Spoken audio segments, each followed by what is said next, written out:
All right, Steven, do you want to go ahead and get started? I will. All right, let's see. Let's get my screen shared here.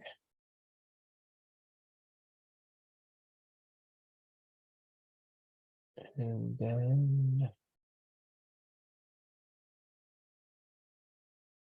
should be here. All right, I'm going to move this over here, and there we are. Okay. Well, first off, thank you for having me here. I'm very excited to be here. Thank you to the audience as well. Some of you I've seen in classes or in clubs over my time here at ASU, so it's good to see some of you again. And today we're going to be talking about LinkedIn for job seekers. So LinkedIn is a big platform.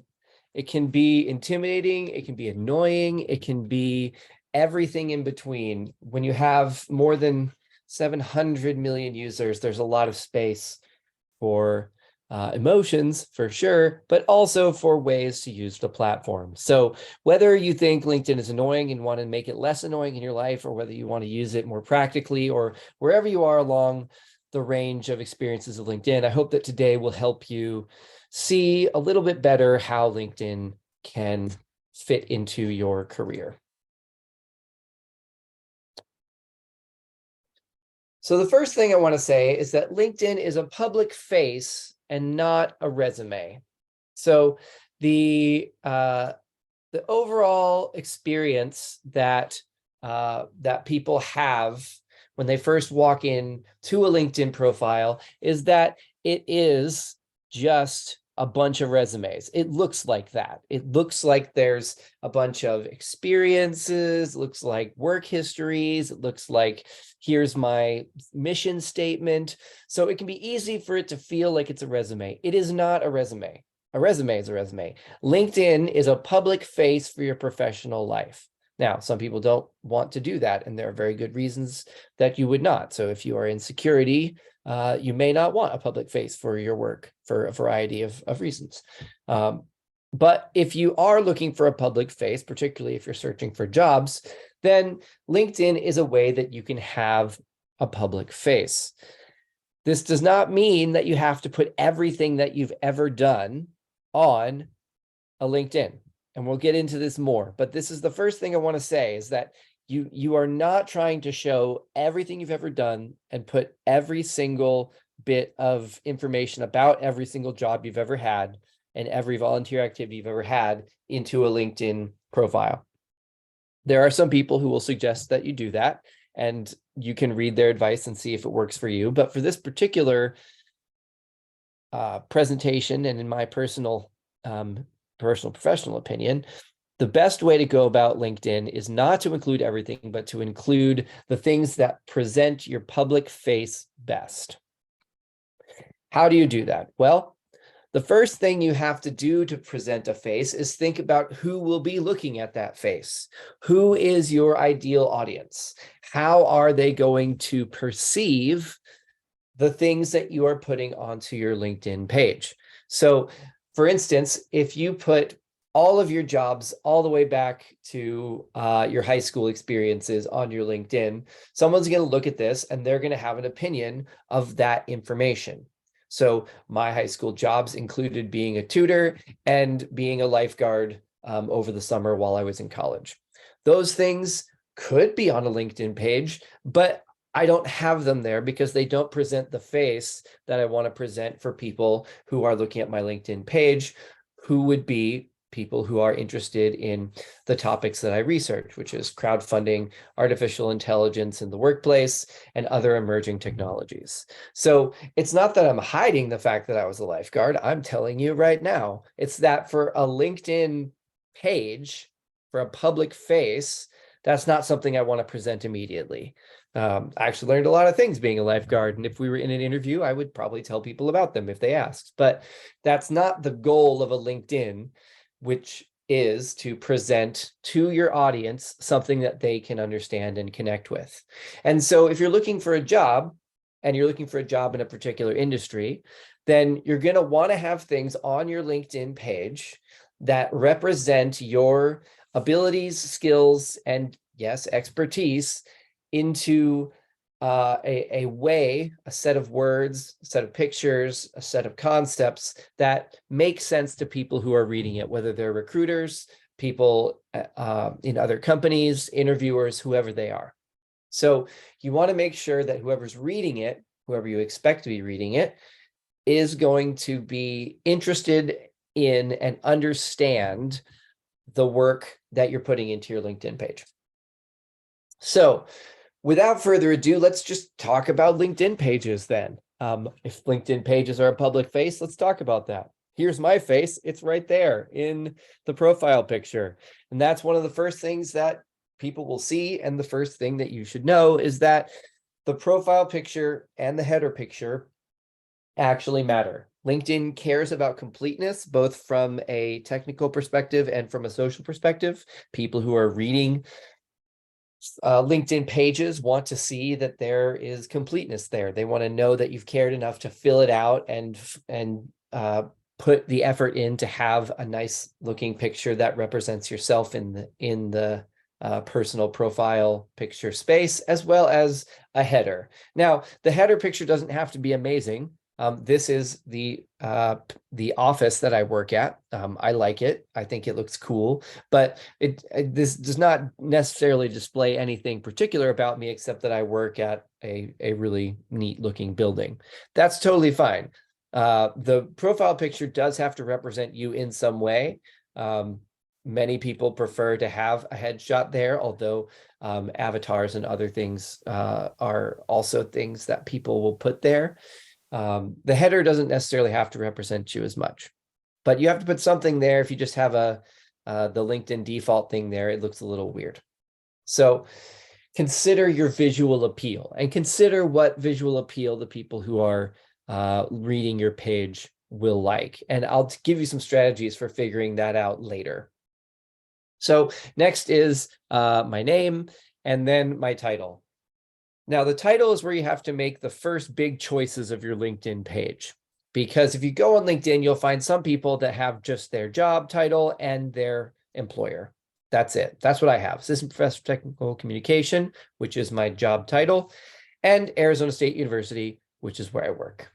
Now, other people will put a lot of things in here. They'll put like influencer and thought leader and expert and dad and dog lover and all of these different things that sort of explain in a glance who they are as a person.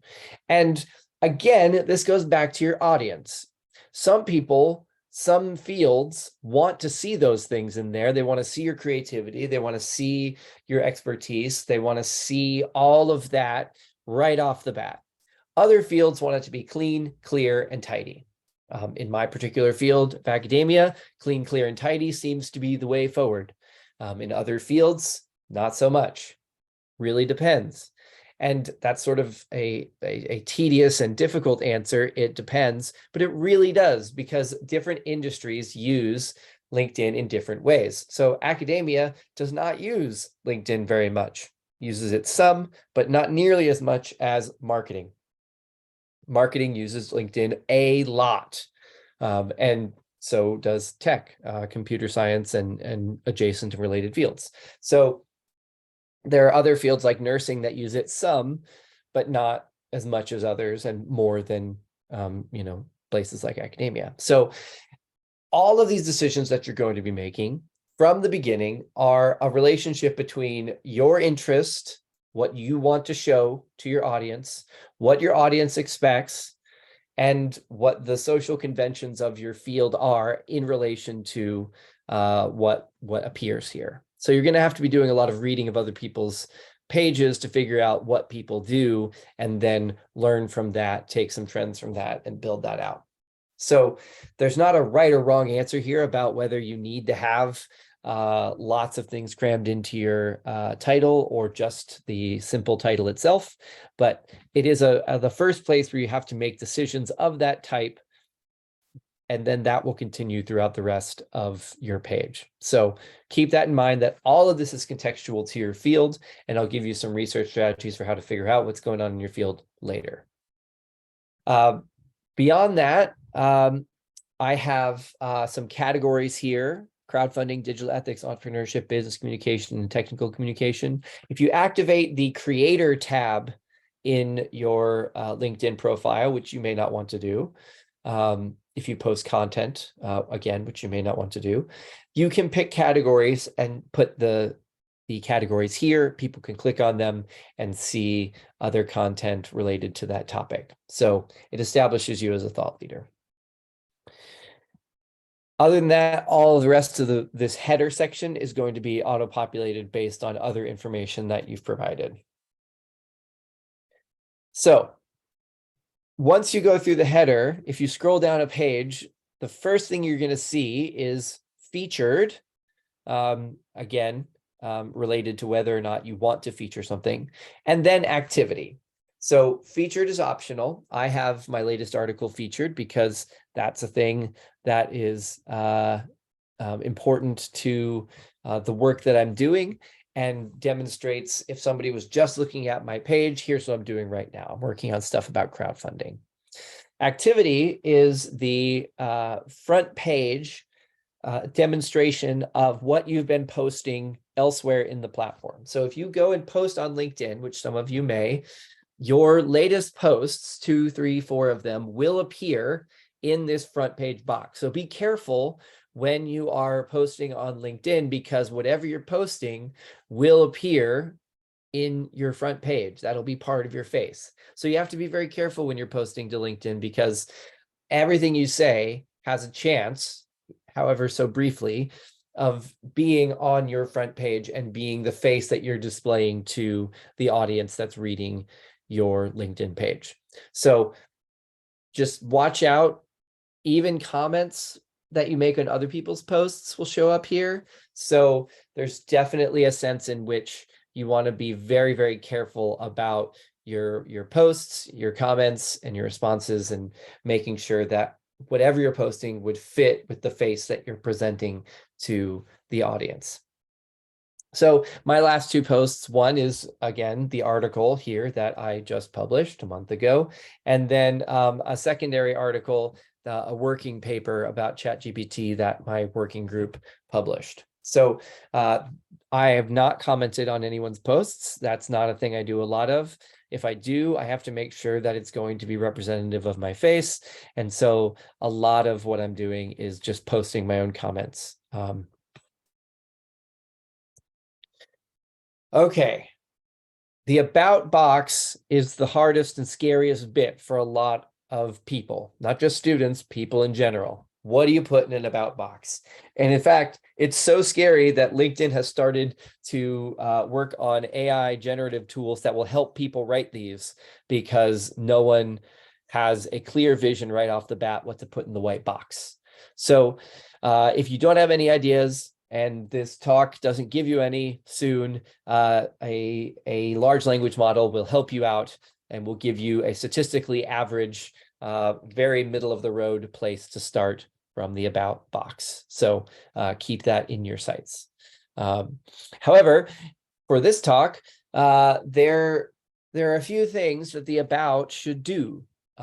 One thing that it should do is have as many nouns as possible in it. And the reason for this is because one of the keyword functions of LinkedIn is that they are very interested in distinctive nouns and they filter out buzzwords. They actually keep an annual list of most common buzzwords of the year, and they suggest in their own LinkedIn content that you should not include the buzzwords. That's not good. So A, you should keep up with what buzzwords are in your field and not use them. But B, one way to not have buzzwords is to avoid adjectives and sort of fuzzy words like innovation, sorry, ASU, and instead point at the specific nouns, the specific discrete things that you have done. So if you look at my about here, it's the nouns are technical communication, Polytechnic campus, Arizona State University, scholar, technical communication, business communication, emerging technologies, professional activity, research teaching service, effective and ethical use of technologies as one block, although effective and ethical are adjectives. Special settings, wide array of audiences. If you take out all the other words and just use the nouns, you still get a pretty good sense of the work that I do. That's the goal. You want to interpret what you're doing in concrete and distinctive ways. And as much as you can, take adjectives and fuzzy words out. Now, sometimes you have to say, I'm in charge of, or I'm the leader of, and that's fine. I'm not saying that you should remove all buzzwords just because the buzzwords exist and you actually have a real use for a buzzword. You don't have to go overboard. But as far as you're able, you want to point out, here are some things that I do or can do if you're studying and you don't have a lot of prior experience. Here are some things I can do, and go from there. So this is about as long as I would ever want an about to be. And in fact, the next time I update my LinkedIn, which I consistently update my LinkedIn, I will be looking at shortening this a little bit because I think it is just a little bit wordy. Now, I think there's reasons for all of these things that I put there, but I just think that there's a way to crunch this down a little more and get the distinctive and important information out as quickly as possible. Do want to give a shout out to my recently developed class, Digital Ethics in Internet Governance and Policy, which is an online course that you can take if you're so inclined in the fall. So again, the about here is not a work history. It's not a resume. It's not everything you've ever done. Nor is it a place where you want to talk about your character qualifications. This is a place where you want to show, here are the things I do, and here are some things I've done, that if you only had this box, this is what I'd want you to take away. Now, dynamic leadership is good. If you have dynamic leadership of a particular project or a particular group or a particular volunteering organization, definitely include that. But just saying I'm a dynamic leader doesn't really point towards anything concrete or distinctive. The more you can make that concrete and distinctive, the better. So once you go on down from about, you end up at experience. And these are the sections that can become challenging, most challenging, second to the about.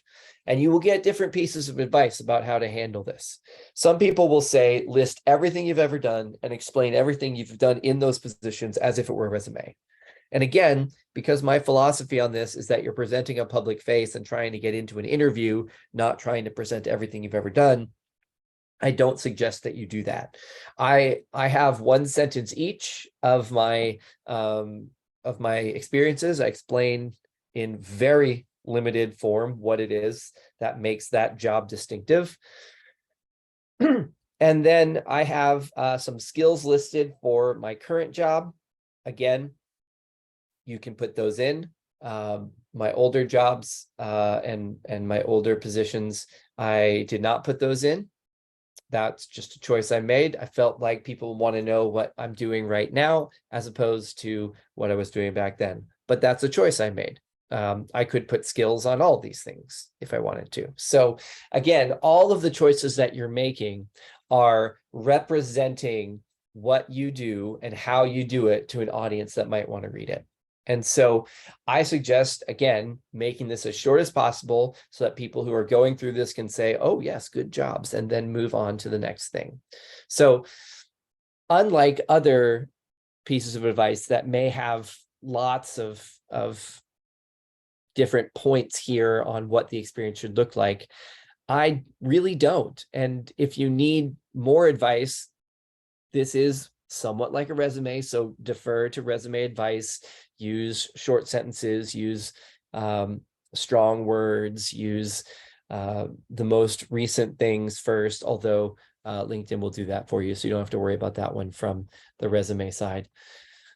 You can defer to that type of advice, but I would say make this as tidy and short as possible.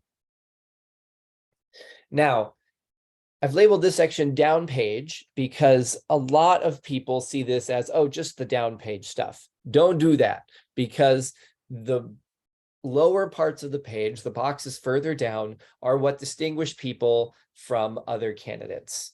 So volunteering is a element of the LinkedIn platform that people sometimes don't know what to do with. They say, do I list everything I've ever volunteered at? Do I list my civic and religious organizations? Do I list the one time I did this thing? Do I mention the fact that I've been working for like 7 years on this thing, but it's not related to my area of expertise? All of that has a very specific and very annoying answer, which is it depends. Because the goal, again, is to figure out what will people care about specifically when they're reading this. So I have many more volunteering experiences than these two here, but I've chosen these two because of certain aspects of what they do. Hustle Phoenix is a group I work with. I've worked with them for over 5 years, and it shows my longevity with an organization. And Hustle Phoenix serves underrepresented and underserved populations in South Phoenix, and that's an important thing that's part of what I do and something that I care a lot about. And so people can click on Hustle Phoenix, see what it does, and they know a little bit more about me in relation to my work, because it's with entrepreneurs, and a lot of my work is with entrepreneurs in ASU and outside ASU. So it shows that I have a relationship between my outside work and my inside work. And that's valuable, and something that people reading my LinkedIn presentation would be very interested in my estimation. So similarly, board member Croquet Records. I used to work in the music industry before I came back to academia. And this was a position of leadership and a position that helped start up a new organization. And it gives a different sense of what I do, not just helping entrepreneurs, but actually being entrepreneurial in a sense in itself. So it gives a different vibe, a different understanding of the sorts of work that I do. And that's what I would say with volunteering is demonstrate whatever it is you want to demonstrate, if it's longevity with an organization, which people will notice, or whether it's volunteering related to your area of expertise, or volunteering that's related to various initiatives that you care a lot about. Whatever it is, whatever you want people to know about you as a holistic person applying for positions, put that in there. Put a lot, put a little. I chose 2. Skills is surprisingly important, and this is a thing that people will overlook. There's been some statistics out that 40% of companies only look at skills when they're going through LinkedIn pages looking for people to recruit. I think that's pretty intense, but that's what the stats say. So take that for what it's worth. Regardless, whether you're putting all your eggs in this basket or not, it is important to know that this is something that people look at. It's not just fluff. So earlier, when I said, hey, take out, dynamic leadership and entrepreneurial vibe and expertise, here's where you put all that stuff back in.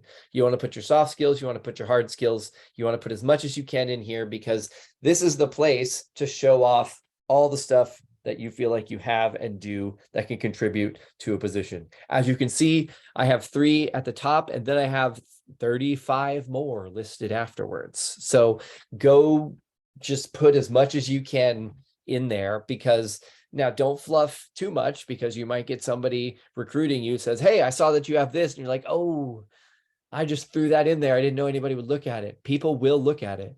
So whatever you want people to ask you about, you can throw in there. Some of this stuff can be auto-generated. So you do have to check and make sure that as you're going through your LinkedIn, that there hasn't been some auto-generated stuff in there that you don't expect. But in general, these are areas really and truly that people will look at. And so do include your skills as much as you can.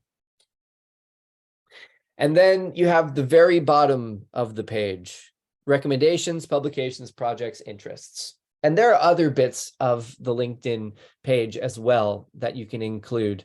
They have a lot of different types of things.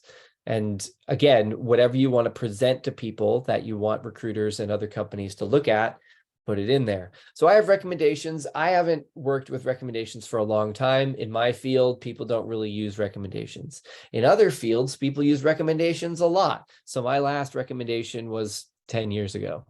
But other people, this is an important thing that shows that you're a vital member of the field, that other people know your work and respect it, and that you can be trusted and expected to do good work at another organization. And you can actually ask for recommendations from people that you know will know your work. And so this can be a thing that is a very positive part of your LinkedIn profile if people in your field community are interested in the recommendation sort of thing. And this is why you do research on other people's LinkedIn pages to figure out what sorts of things are going on there. Publications, if you're working in an academic setting, in an academic lab as an undergraduate or master's level researcher, you can put publications here. If you're doing content, white papers, blog posts, any sort of presentation that has materials attached to it, you can include those here as well. And those can show, again, expertise if that's the sort of thing you want to display. Projects is a place you put stuff that doesn't fit anywhere else. I ran a tech ethics podcast for 8 years. Didn't really fit into the other stuff, so I put it in projects. And there's my co-host also is there. Shout out to Chris Krycho. He and I worked on this podcast, felt like it was important to include, and so we put it in projects. If you have stuff like that that doesn't fit anywhere else, projects is a good place to put it. Finally, interests. So if you are liking other people's stuff, make sure that you are being careful with that, so that you know who you are liking and what people are seeing, because people can go through and just check out all the things that you're liking. And if you like weird or embarrassing things, which is possible on LinkedIn, you may end up with some people wondering about that. So just be careful in the same way that you want to be careful when you post content. Be careful when you're liking and following things. All right, tips. So distilling some of the things I've mentioned earlier, you want to highlight the most important things. Leave the rest out. You don't need to go on forever. This is a public face. It's a foot in the door. It's a way to get people interested in your work so that they will interview you. You want to be concise. Don't turn it into a resume or cover letter. Make it be just as much as you need for people to say, oh, that seems good, and then move on. As I mentioned before, try to avoid buzzwords. Like I said, LinkedIn publishes the most common buzzwords on LinkedIn every year. You can go back and look at those and avoid them. Use nouns instead. Avoid adjectives. As much as I love describing myself and my work, it's best to let the reader understand and decide what's innovative or groundbreaking. Technically speaking, you can also customize your URL. So if you don't, then your URL will be linkedin.com/in/ a long string of numbers. But if you go in and customize it, you can make it anything. Mine is linkedin.com/in/Carradini. So that works out pretty well for me. LinkedIn lets you do it for free. So you should do it. It makes it easier. If you're posting comments or content, do use hashtags. Hashtags do work really well on LinkedIn for discovering content and sharing content. So something to consider. Also, there is an open to work tool on LinkedIn that you can show in your profile picture or elsewhere that you are open to work. I am conflicted about this. It seems to work out really well for some people, but then some people seem to leave it up forever, and that doesn't seem like a good look either. So just consider how other people in your network and in your industry are using open to work and see what people expect. All right, so that's how to make your LinkedIn profile. If you have questions, I have plenty of time at the end to answer that. But what do you do next after you've made a profile? Well, first, you import your contact and send those annoying connect emails. Sorry, that's the price of doing business on LinkedIn. You have to do that. And you have to be that person for one day. It'll be fine. It's annoying, but we all have to do it. That's how you start your network on LinkedIn. Some people will say, don't import everyone at once. Just be specific about people in your industry. I don't say that. Start from who you got, where you got, whether they're from 10 years ago, 5 years ago, last week, last month. Start with what you have and go from there. Once you've done that, you should research people in your field and see what they're doing on LinkedIn. This is the bar none most important thing to do. Figure out what other people in your industry are doing and learn from that. If you find out that people in your industry aren't using LinkedIn, then you don't need to bother with LinkedIn. If you find out that they're using it aggressively, you have to decide whether or not you want to be a part of that experience as part of your field. If they're using it in targeted ways, you can do it that way. So learning from what people in your field are doing is super important on any social media platform, but very much so on LinkedIn, which is about the industry standards and social expectations of certain types of fields. You can also research companies. So LinkedIn pages are possible for companies, and on many LinkedIn pages, the number of employees in that company is listed. And sometimes you can even go through and see who works at that company who is on LinkedIn. So if you want to work at a specific company, you can browse through and see if you know anybody in those companies or if you have connections to anybody in those companies, and then you can start networking from there.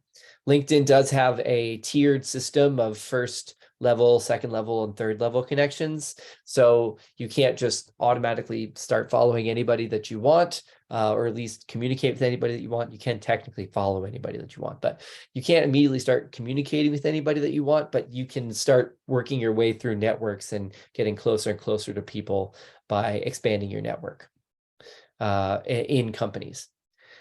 The biggest thing that people don't do that they should do is join alumni groups on LinkedIn. Alumni groups on LinkedIn are gold. People love their alma maters, and they love people from especially their program at their alma mater trying to get jobs at their company. This is a social thing. And so if you find somebody in an alumni group who's working at a company that you want to work at, who is in your field, you should reach out to that person and say, hey, I'm from so-and-so school, Arizona State University. I'm in so-and-so major. I saw that you were too, and that you work at this company. I'm really interested in the work of this company. I was wondering if there were open positions that you might recommend.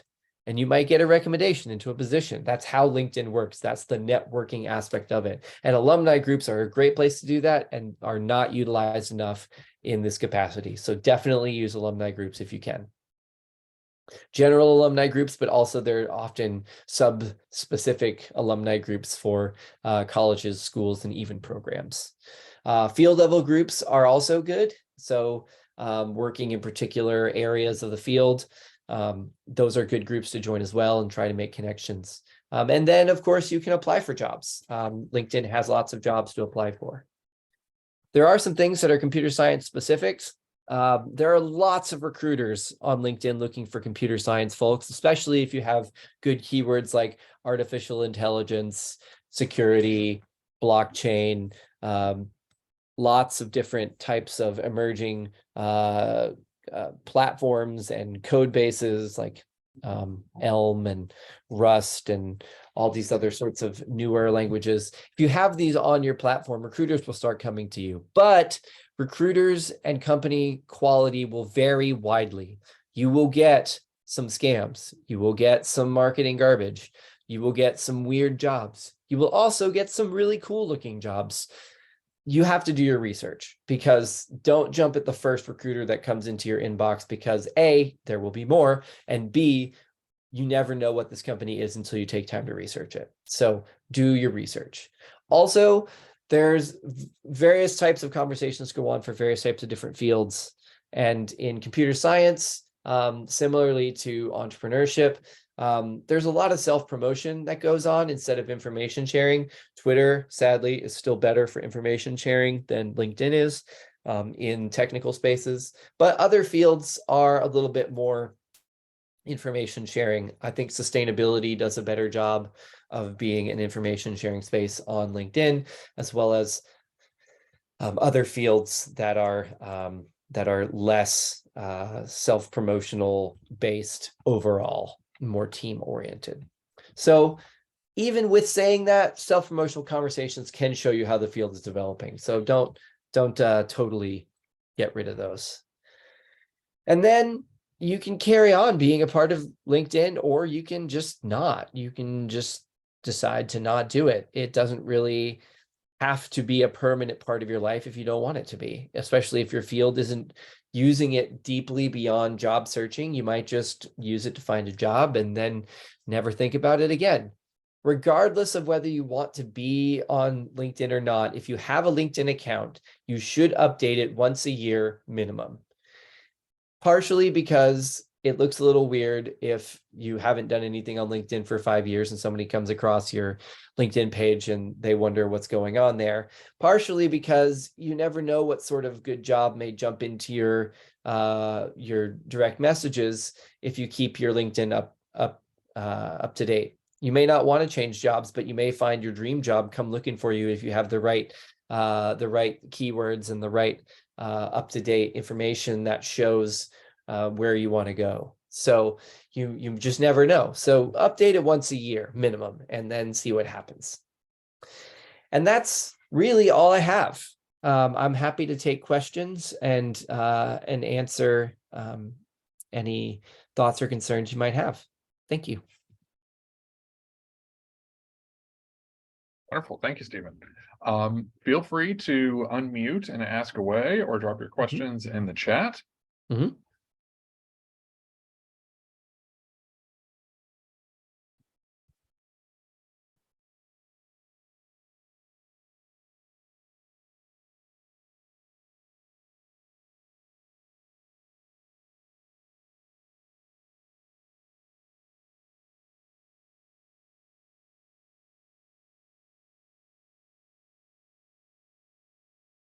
Okay.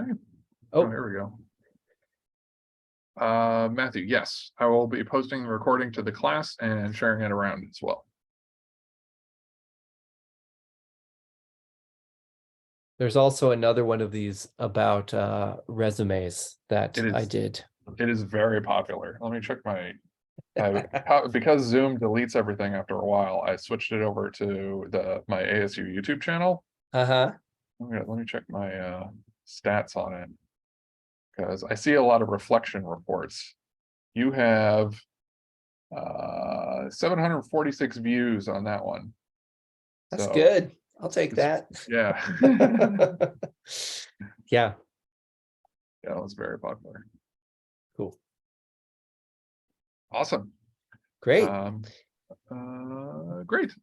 Yeah, if there's no questions, then I'm glad to have been here, and thank you for inviting me once again. And I look forward to any follow-up questions or concerns. My email is always open. I teach in the technical communication program, and I always love having CS students in my classes. I teach social media in the workplace for entrepreneurs and organizations, as well as digital ethics in internet maintenance, or internet governance and policy is the name. So if you're interested in governance and policy, I teach a course on that. So awesome.